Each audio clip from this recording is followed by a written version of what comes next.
Yung parliamentary courtesy po, sabi nga natin, yes, it's a tradition, pero lalo na sa ating lipunan, dapat ipasura na ang tradisyon na yan.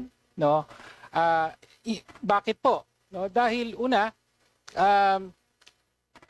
pinapakita ng ating kasaysayan at mga nakikita natin ngayon na hindi uubra ang so-called presumption of regularity.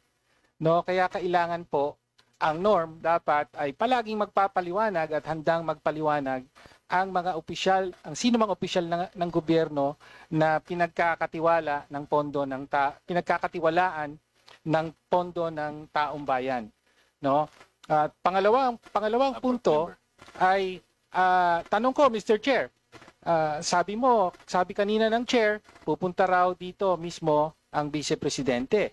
Okay, maganda yon. Pero ang problema naman, kung pagdating dito, parliamentary courtesy na naman po tayo, wala rin namang tanungan. Ang kaibahan po ay dito lamang sa committee level, direkta pong matatanong ang official mismo, in this case, the Vice President.